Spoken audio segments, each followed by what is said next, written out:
মনোগ্রাহী বক্তব্য শুনলাম আমরা স্যারের কাছ থেকে, ডক্টর নাথের কাছ থেকে।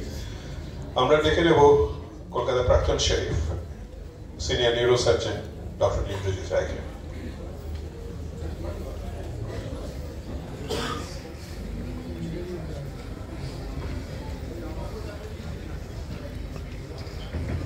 নমস্কার।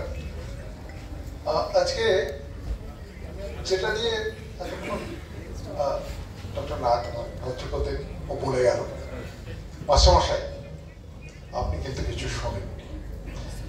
আসলে এই কথাগুলো আজকে বলতে হচ্ছে কেন, আমরা কেন আবার এতদিন পর জড়ো হলাম? একদিনে কি কিছু একটু হতে পারতো না? হয়নি। তো এখান থেকে দুটো ব্যাপার হচ্ছে। একটা ব্যাপার হচ্ছে প্রায়ই আমাদের শুনতে হচ্ছে, আমরা যারা এখনো বুকে ব্যাজটা লাগিয়ে ঘুরে বেড়াই, হাসপাতালে যাই, উপরে যাই, সব জায়গায় ওটা লাগিয়ে কি হচ্ছে, ওটা কেন, মানে ও তো চোখে ও কিছু হবে না, একটা এই ধরনের বক্তব্য কিন্তু উঠে আসছে। আর একটা আছে, সে বক্তব্যটা হচ্ছে এসব করে কি লাভ, কি হবে, কেন করছি। এই দুটো একটু ছোট ছোট করে উত্তর দেওয়া বোধহয় প্রয়োজন আছে। এক, যে না চুকে বুকে কিচ্ছু যায়নি, আমরা লড়ছিলাম, আমরা মানে আমরা সবাই, আমরা এখনো লড়ছি, আমরা লড়বো, কারণ আমরা চেয়েছিলাম শুধু ন্যায় বিচার, আমরা চেয়েছি শুধু সুবিচার, এইটুকু, এর বেশি তো কিছু না। আর সেটা তো স্বাভাবিকভাবে স্বতঃপ্রণোদিতভাবে সত্য যে সুবিচার সকলের প্রাপ্য, এটা আমাদের বার্থ রাইট। জন্মানোর সঙ্গে সঙ্গে সুবিচার বা ন্যায় বিচার পাওয়ার অধিকার সবার জন্মায়। তো সেই অধিকার যারা কেড়ে নেবে তাদের বিরুদ্ধে গলা তুলতেই হবে। সেই সুবিচারকে রক্ষা করার জন্য, যাতে আমরা সেই সুবিচার পাই সেটা দেখার জন্য আমাদের ট্যাক্সের টাকায় বহু সেবাই, শান্তি, পুলিশ ইত্যাদি আছে। তারা যদি তাদের কাজ না করেন, তাহলে তাদের কাজ করানোর জন্য আমাদেরই নির্বাচিত, আমাদের বলতে পারেন আমাদের অ্যাপয়েন্টেড বাই আস, আমরা তাদের নিয়ে গেছি সেখানে। সেরকম আমাদের বিধায়ক, মন্ত্রী ইত্যাদি আছেন। তারাও যদি না করে তাহলে আর কি করা যাবে? বিচার ব্যবস্থা আছে। আশ্চর্যের ব্যাপার দেখা যাচ্ছে এতদিন পরেও যে কোনোটাই নেই, সবটাই ফাঁকি। আমরা কি সবাই ঠকে গেলাম না?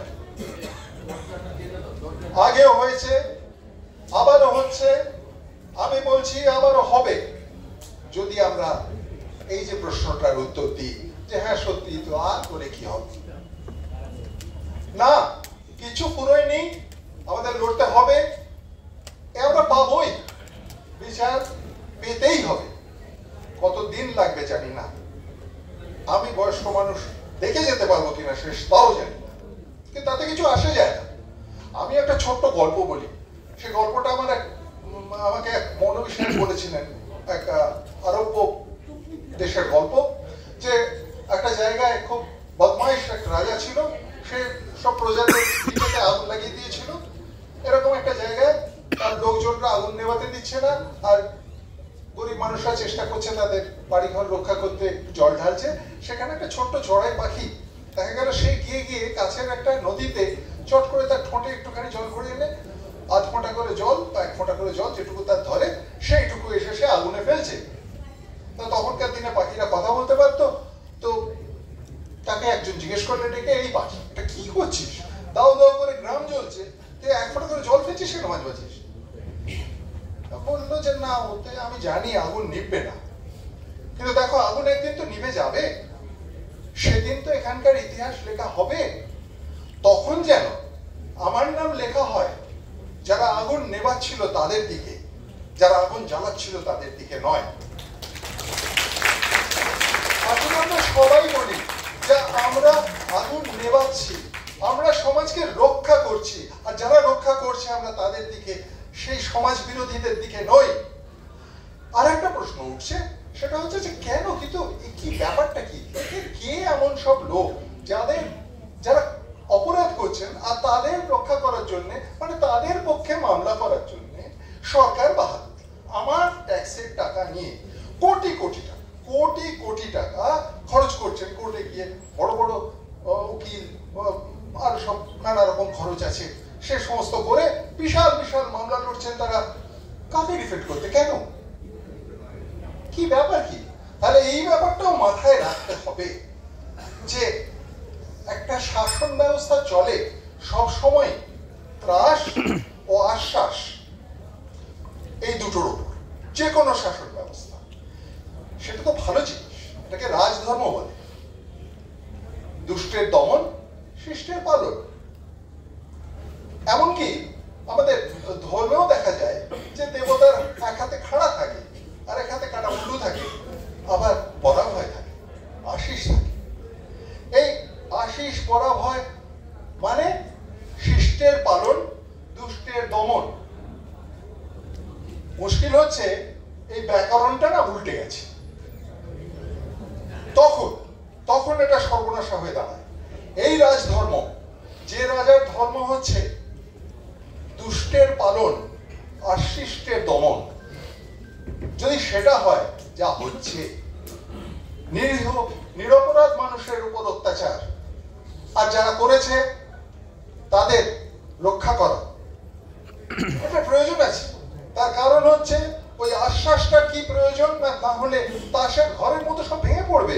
মনে রাখবেন, এই যে সব অপরাধীর দল, এরা কেউ মাতঙ্গিনী হাজরা নন, প্রীতিলতা ওয়াদ্দেদার নন, এরা কেউ বিনয় বাদল দীনেশ নন।